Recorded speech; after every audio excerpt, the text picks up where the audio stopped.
Hi, everybody. My name is Charles. I'm one of the pastors on the teaching team. I want to greet those of you who are here and those of you joining us in Traditions, Gospel Fusion, downtown Fitchburg, those of you watching online, and of course, those of you joining us via podcast. To the Chinese speakers, 弟兄姐妹平安. To the Spanish speakers, es un gusto tenerlos aquí con nosotros. We are in the middle of our sermon series called Live This Book, and the big idea of this series is that the entire Bible is a single story. And here's the thing we've noticed, that when we read the Bible as a story, some of the things that we know about God and about the Bible, they have a way of shifting, right? So what is God really about? What is salvation? What is prayer? What is law? Those things begin to shift. And so since September of last year, we have been in this series, working our way, teaching our way through the story, and we have been pretty much parked in this one particular collection in the Old Testament, and the collection is called Primary History. Now, I showed you the slides back in first Sunday, back in September. I don't know if you remember this, okay? So this is the structure of the Old Testament. The Old Testament has a narrative backbone. It's called Primary History. It's a single collection, edited work. It runs from Genesis all the way to 2 Kings. It's a single story. And then all the other books in the Old Testament, they come in, books like, prophet books and then, Job and Psalms, they come in and they bring complexity and richness to the narrative world. So we have been reading Primary History since last September. And so today is the last Sunday in Primary History. In fact, it is the last Sunday in Old Testament. Okay, stop. Okay. When I said, in fact, today is the last Sunday in the Old Testament, what I need to hear from you is, oh. Okay, can we do that again? All right, let me try that again, okay? Take two. All right. In fact, this is our last Sunday in the Old Testament. Thank you. Thank you so much. Thank you. So we're going to go into the New Testament next Sunday, and we're going to talk about Jesus. He's kind of a big name, big character in the story of the Bible. So we're going to spend 6 weeks, 6 Sundays on Jesus, okay? That means today, it's kind of a chance for us to take a look at the Old Testament, look back at it as a whole, and we want to kind of take a 10,000-foot look at the Old Testament story and ask the question, what is the whole story about? And how are you supposed to respond when you read it? And to do that today, I want to help you read Primary History and read the Old Testament through the lens of a particular people, the ancient Israelites in exile in Babylon. Let me explain. Okay, so if you remember from last week, Pastor Chris Kopp, he talked about how the Old Testament story is really kind of a geographical loop, right? You start with Abraham. He's in Ur, and God calls him. He says, hey, go to Canaan. And so he goes there. He raises a family, 3 or 4 generations, and then they all move down to Egypt. 400 years there. They become a great people, and then God rescues them. He saves them out of oppression, takes them into Sinai, where they receive the law, the Torah. 40 years here, and then they go back into Canaan. They start a kingdom, and this is where God establishes temple, establishes a kingship, and then 586 BC, the Babylonian army comes across, destroys God's kingdom, and grabs the remnant, the educated elite of God's people, and he takes them all the way back to Babylon. That's the loop in the Old Testament. That's how the story ends. Now, this is where the people are at the end of the story. This is where God's people live, in Babylon. And what we want to do is we want to read Primary History. We want to read the entire Old Testament through their eyes. Why? Because Primary History was written to them. Yeah, you heard it here at Blackhawk before, right? The Bible's not written to us, but for us. Primary History, Genesis to 2 Kings, was composed over a period of 1,000 years, and then in exile, in Babylon, unnamed editors pulled it together and created it into a single composition. It was written to them in order to understand their questions, okay?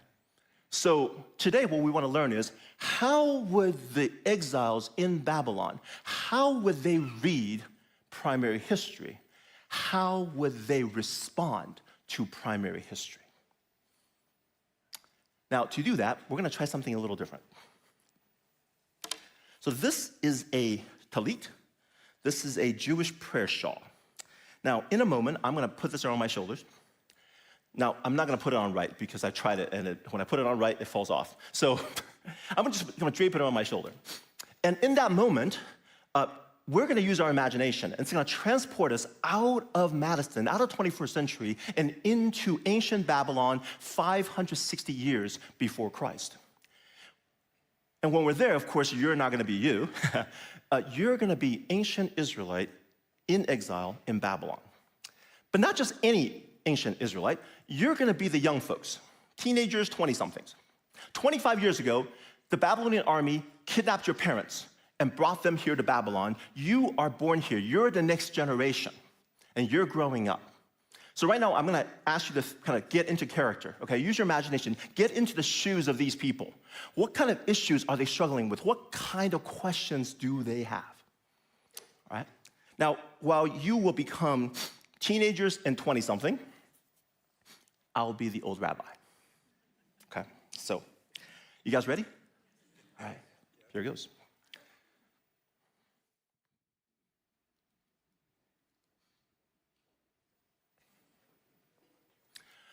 Baruch atah Adonai Eloheinu melech haolam. Oh, rats. I forgot. You guys didn't keep up with your Hebrew studies. All right, okay, let me translate. Baruch atah means blessed are you. Adonai Eloheinu, Yahweh our God, and melech haolam, King of the universe. And yes, your parents reminded me that if I actually want you to understand me, I will keep my Hebrew to a minimum. I said I will try. So, welcome to this first ever gathering of the younger folks of our synagogue. We decided to have this gathering because I've been talking to some of you, and some of you are telling me that you and your friends, well, you're struggling. You're having lots of questions. And I get it. You are born in Babylon. You grew up here. And you are seeing that you are different from everybody else. You eat different food, you wear different clothes, you speak a little Hebrew, not enough.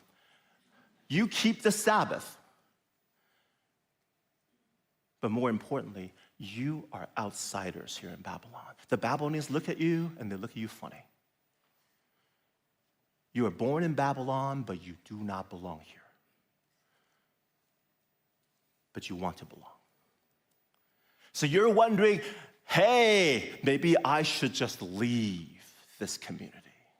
Some of you already left. Some of you married Babylonians and you're worshiping other gods, and the rest of you are thinking of doing the same thing. You are struggling and you are losing hope. And you have questions. And one of the biggest questions you have is, why are we different from everybody else? So let's start there. Why are we different from everybody else? We are different because we are the chosen people of the one true God. We worship Yahweh. He is unlike any other God. He is like no other God. He is the most powerful God in the universe. He created the world, and he then created humans to rule the world with him. But the humans rebelled. So Yahweh chose our ancestor, Abraham, and made an eternal covenant with him to use his children, to use his descendants to create a kingdom, okay? That's us. That's us, children of Abraham. We are to be God's partners. We're supposed to live in Canaan, to live out his character, and to woo the rebellious world back to him. And so Yahweh starts to get to know Abraham and his family to show us the kind of relationship he wants with us. He doesn't want us just to know him. He wants us to trust him, to love him, to live as his children, to feel like a sense of partnership with him. And then, with mighty power, he rescued us out of Egypt. He saved us from oppression and brought us into Sinai and gave us the Torah. He gave us the law that enables us to create a kingdom, a society that takes care of the poor and the powerless. And this kingdom would then shine like a beacon in this dark and broken world full of injustice and exploitation. And then he helped us get into Canaan. And we built a kingdom there. And God built his temple, and he put his name on that temple and declared that that's where he will live. We got to live as a people with the one true God of the universe living among us. That's us. Why are we different? We are the chosen people of the one true God, partners with him in a mission to the world. Now, I know what you're thinking. You're thinking, if we're worshiping the one true God, how do we end up in Babylon? Right? If our God is the most powerful God in the world, how did the Babylonian army defeat the army of the one true God? How did the Babylonian army burn down the temple of the most powerful God in the universe? How is that even possible? Maybe we're wrong about our God. Maybe he's not the most powerful one. Maybe the Babylonian God is the most powerful one. Maybe our God is too old and too weak to protect his people. I know you're thinking that. How did we end up in Babylon?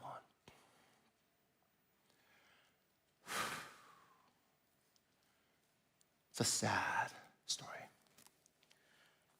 You see, I think the problem is this. Yahweh was not the kind of God that our people wanted. Our people wanted a normal kind of God. You know, the kind of God that everybody else has. You know, the kind of God the Babylonians are worshiping. You know, the fake gods. Why do we want fake gods? Because fake gods promise you stuff. They promise you protection, health, safety, security, status, some kind of afterlife. All you have to do is do some animal sacrifices and follow a few rules. And our people wanted that. Our people wanted fake gods. Our people wanted to be able to make a transaction. Hey, God, I do this and you give me that. But our God, Yahweh, wanted so much more than that. He wanted to get involved in our lives. He wants to know us intimately. He wants us to talk to him and get involved with him. And our people did not want that. It was too much. And then there was this whole mission thing. We were supposed to create a kingdom without poverty, without injustice. All of us living unselfish lives for the sake of this mission to the Goyim. Too much. It's too much. Our people didn't want it. So almost from the very beginning, we started worshiping other gods. And we just forgot all about the mission. And oh God, that broke our God's heart. You see, our God is somebody who loves intensely.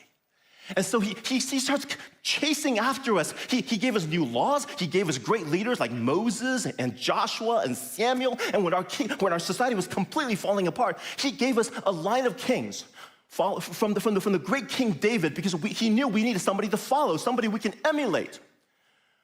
But then those kings started rebelling, started worshiping other gods, started creating injustice in our society, and that's when God sent his prophets. And the prophets started preaching. Oh, they started preaching words that bled the heart of God, his passion, his pain, his anger, his frustration, his sense of betrayal and rejection by his own children. But more than anything, his love. Oh, his love. Oh, how he loves us.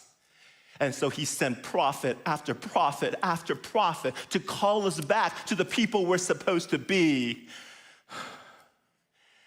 And we did not turn back. We walked further and further and further away. And at some point, it just had to stop. It was becoming a farce. We had a temple with Yahweh's name on it, but we did not know him and did not care about him. And it wasn't just like, oh, we're messing up with the mission. No, no, no, no, no. We were becoming a people who were actively harming God's mission.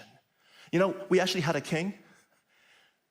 He sacrificed his own son in God's temple. And at that moment, God said, no, no, no, no, no. This is not my temple. This is not my temple. Please take my name off that temple, except God does not use the word please. He used the Babylonian army. Did you get that? Did you understand that? It wasn't the Babylonian gods. Our God, Yahweh, used the Babylonian army to destroy our land and to destroy that temple. And he brought us here to Babylon. And so here we are, your parents, sitting by the river of Babylon, weeping and lamenting, and you're always wondering why. And I gotta tell you, it's not just the war, the trauma. No, it's not just missing the ones we lost. It's not just a hard, long trek from Jerusalem to Babylon. It's not just missing our homeland, the sight and sound of the ocean, and the beauty of the temple. It's more than that. We weep and lament because we were the Segullah of God. We were the precious possession of the one true God of the universe. And we sat in Canaan, in the center of the world, and we were his partner in his world transformation mission, and we threw it all away. And we regret that more than anything in the world, and we would do anything to go back and get it back again and do it over.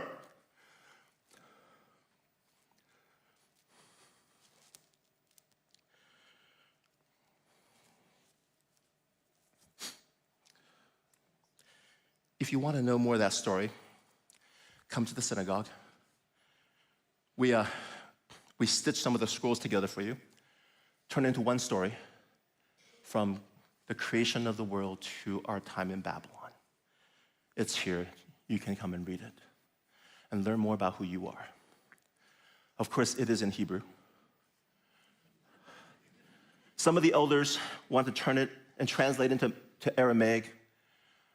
For you, I said no. I said, maybe this will motivate you to learn Hebrew and come and read. We're different because we're the chosen people, the one true God, his partner in his mission to the world. We are here in Babylon because we betrayed our God, and our God, in anguish and heartbreak, destroyed our kingdom and brought us here. Now, I know what some of you are thinking. That's great, Rabbi. You told us how we got here. Now what? How does that help me? How does that help me live my lives? Because your generation, you're the one in Jerusalem, you're the one who messed up. We weren't even there. How is this even fair? God's not being fair. And then here's the more important problem. You don't really want to live like us, lamenting and weeping, wishing we can be back in the old country. You want to move on. You want to live your life. You want to leave. So here's the question that you're asking. If God has given up on us, why shouldn't we give up on him? And this is the reason why we're here today. Okay? This is the question. So listen carefully to what I'm going to say. Pay attention. God is not done with us.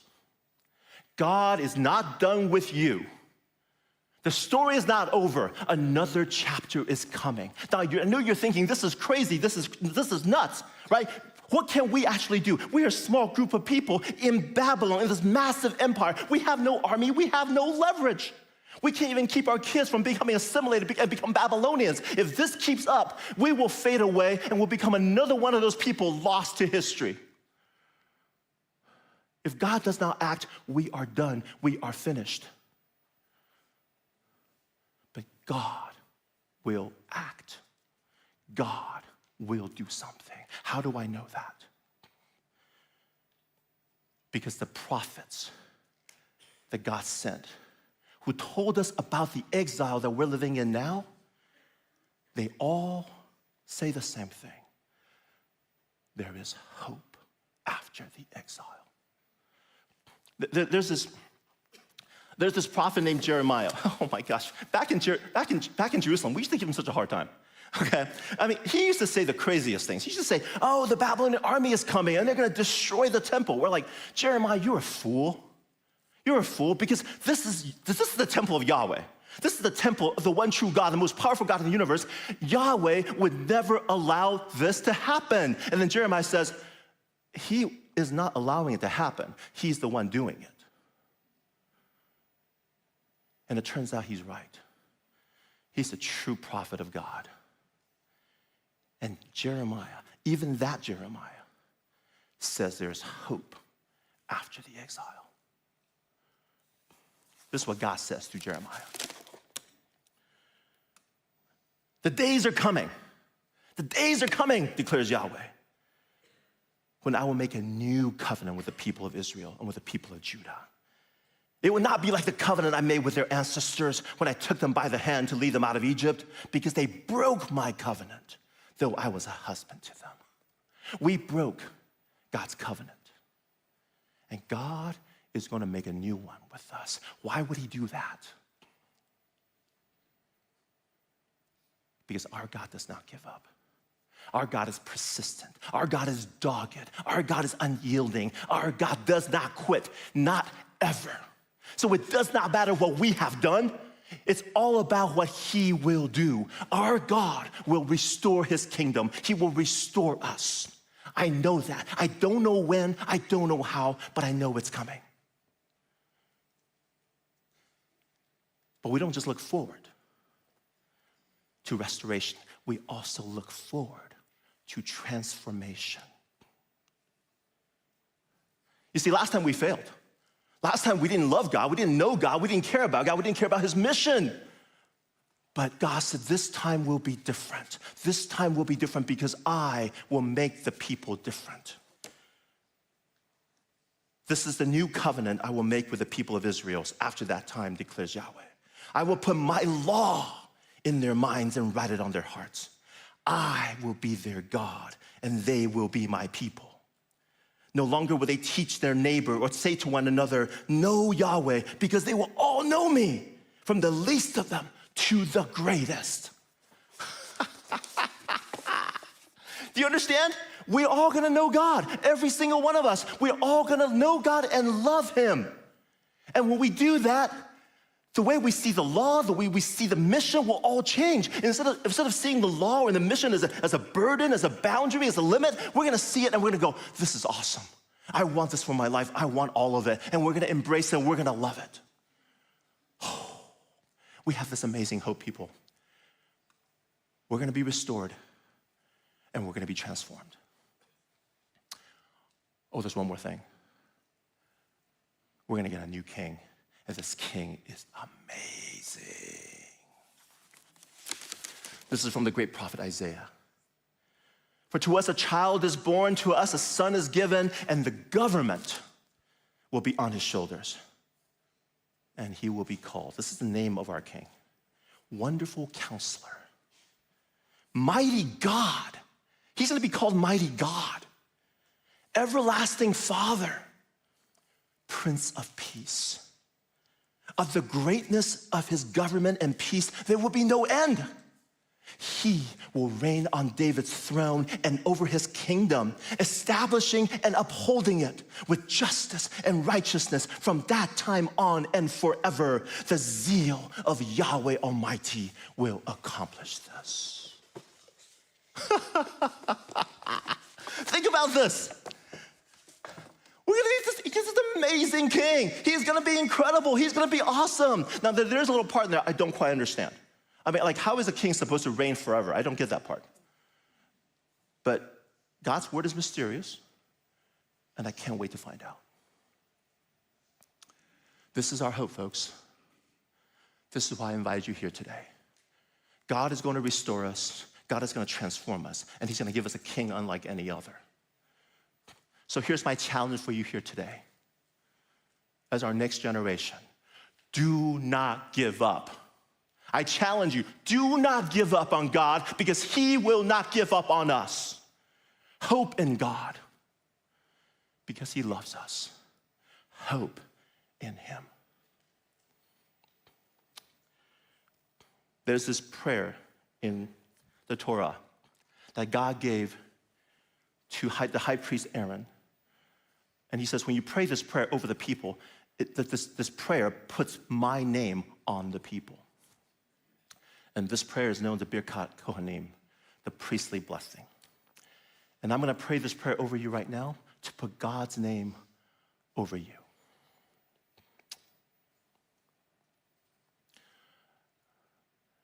Evarecha Adonai v'hishmerecha. Yaheh Adonai panav alecha v'hunecha. Isa Adonai panav elecha v'yasem lecha. Shalom.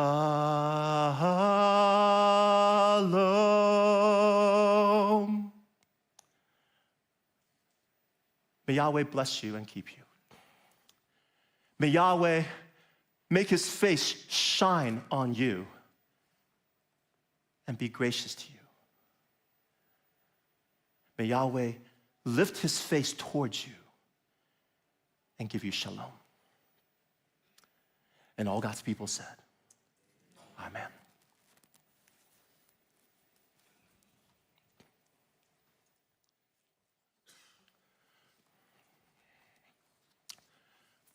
Well, welcome back to Madison. That was an interesting trip. The reason we do that is because primary history was written to the exiles in Babylon, and especially to the next generation. And they want to know, why are we different, and why are we in Babylon if God is who he says he is? And so the primary history answers it this way. He says, we're the people of God. We're the chosen people of God. That's who we are. That's why we're different. And we're in Babylon because we betrayed our God. And God, in his anguish and heartbreak, sent us here. But primary history doesn't just answer questions. It also provokes questions. And the biggest question it provokes is, now what? What is the hope that we have in Babylon? And the rest of the Old Testament, the prophets, they answer this question. Has God given up on us? No. God is going to restore his kingdom. How will the people be different? God is going to transform the heart of his people. How will the king be different? There will be a king unlike any other. That is the hope coming out of the Old Testament. And as we're finishing the Old Testament and doing a little preview of the New Testament, I'm just going to tell you, there's a spoiler alert. This is what the New Testament is actually about. The coming of a king like any other, establishing a kingdom filled with people who's transformed and sending them out into the world to accomplish the mission. That's what the New Testament is all about. Okay? The New Testament is the final chapter of primary history. Now, the New Testament is a great final chapter. There's definitely some plot twists going on. There's going to be some surprises. So here are some surprises, and once again, spoiler alert. Surprise number one, the king is actually both God and human. God is going to enter into the story, into his creation. That's a huge surprise. We're going to spend 3 weeks on this sentence, okay? Next week, Jesus as God. Week after that, Jesus as a human, and then Jesus as king. 3 sermons on this sentence alone. Surprise number 2, the king dies. Oh, nobody saw that one coming. The Old Testament says that people are going to be transformed, but it never explains exactly how that's going to work. Well, as it turns out, for people to be transformed, they need to join with their king, who is both God and human, join him in his death, and join him in his resurrection to enter into a new life. In other words, for people to be transformed, the king must die. we're going to spend 2 Sundays talking about how the cross accomplishes the transformation of God's people. Surprise number 3 is that if Jesus is the one in which we are transformed in, that means the boundary of God's people is no longer the descendants of Abraham. Anybody can join Jesus and be part of his people. And so, big surprise, the kingdom is multicultural, multilingual, and multinational. And this becomes a huge issue in the story of the church. That's the New Testament. Now, I know some of you probably never heard the New Testament talked about in this way. Some of you have the idea that, the New Testament seems to be about Jesus coming to die for our sins so that we can be forgiven, then we can be saved, then we can go to heaven. Okay? Now, that's not wrong. That's just really, really, really, really incomplete. All right? It's what happens when you read the New Testament without the Old Testament story. We just read the New Testament by itself. We miss all kinds of stuff. But when we put the New Testament back into the Old Testament context, right, the New Testament comes to life. And that's going to be a challenge for us. Because I think for most of us, we know the New Testament really well. We read these passages over and over again. And what I'm challenging you to do today, as you move forward, as we get to the New Testament, is to figure out how to read the New Testament text with brand new eyes. Read them as a concluding chapter to the story of the Old Testament. It's going to be a challenge. And as part of that challenge, hey, we did a reading plan for the beginning of the series. Some of you are still in this 1-year plan, but for some of you who have come in, in the middle of the series, we have a 30-day plan that'll give you kind of the broad sweep of the story called the Story of God Reading Plan, 30-day plan. You can start today, you can start tomorrow, and you can get the whole story in 30 days. I challenge you, get going on that and read the New Testament through brand new eyes. All right, my final thought today. Because some of you sitting here might be thinking, okay, that was a lot of time spent thinking and reading the Old Testament through the lens of ancient Israelites in Babylon. What does that have to do with us? Madison, 21st century. And yes, we are on the other side of what they're hoping for. They're hoping for a king like no other. Jesus has come. They're hoping for transformation. Jesus died so that we can be transformed and receive the Holy Spirit. But we have more in common with them than we realize. You see, the New Testament tells us that Jesus constituted the new kingdom, the church, that's us, and he sends us out into the world, into exile. Just like the ancient Israelites in Babylon, we live in a place, in a culture that is in rebellion against God. Our beliefs, some of them are not so popular. We live in tension, the same kind of tension. There's pressure to manage, right? We are here, but we don't belong, and we want to belong. And so many of us, we are struggling. Many of us, we're struggling. We're asking questions. We're deconstructing. We're wondering about leaving our faith. Some of us, I just want to live my own life. I want to be like everybody else. Some of us, I don't care that much about the mission. Can I just do my own thing? Some of us, you've gone through really hard times, really difficult places, and you're wondering whether God has abandoned you. Now, in the 1 minute I have left, I'm not going to give you any answers. There's no easy answers anyway. But I want to give you what was given to the exiles. Do not give up on God, because God will not give up on us.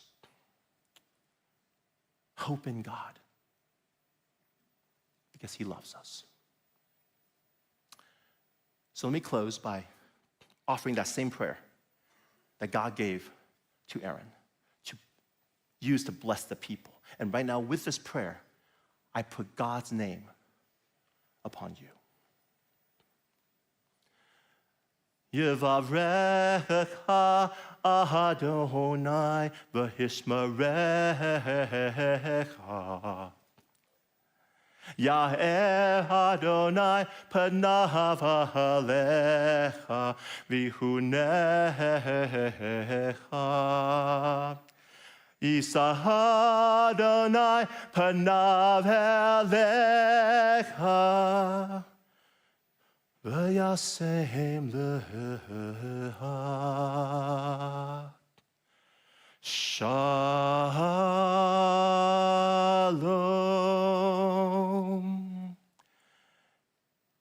May Yahweh bless you and keep you. May Yahweh make his face to shine on you and be gracious to you. May Yahweh lift his face towards you and give you shalom. And all God's people said,